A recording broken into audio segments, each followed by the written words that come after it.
Is Deacon Frey good for the Eagles? Well, I asked his uncle, Alan Frey, Glenn Frey's brother, for an answer. What do you think he said? I'm John Beaudin from Rock History Music.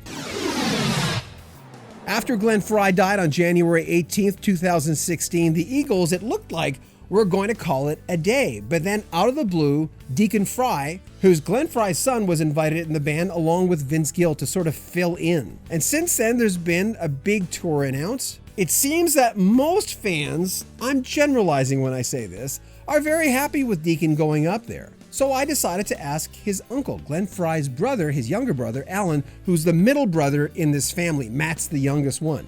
If Deacon really fit into this band. What do you think he said? Henry said it. The only way the band's going to go on if Deacon's involved. And I think Glenn had a lot of that in his heart, too.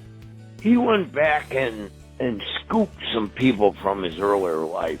Whether it was bringing Bob Seger out to do Hollywood Nights and to help out on night moves, or to go back and scoop some of the people that he admired or that had helped him over the years. And so I imagine it's apropos that Deacon has something to do with the band. He's a good musician. He grew up living under Glenn's wrath, or living in Glenn's household, and he certainly had musical equipment, and Glenn was his teacher, so, you know, he's a perfect fit from what I can see, and I'm happy for the guy. You know, I really am. So of all the songs your brother wrote, what was your favorite? River of Dreams. I believe that's off the Strange Weather album. We're going to load up this Camaro baby and point it out west, that type of record. That's pretty cool. Alan Frey did tag along with the Eagles when they were touring in the early days. I asked him, at what point did you know that you really had to find your own way? Well, people always ask me, why don't you work for your brother? I go, he doesn't want me to carry his bags or be his gardener or his cook.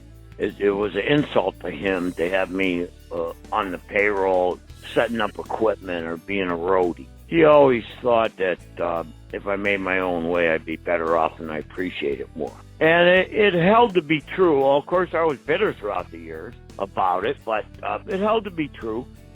So I made my own way. I went into machining like my dad did. I figured my dad raised 3 boys and a wife, and they had a house and a car, running car all the time. That is a pretty surefire way to go.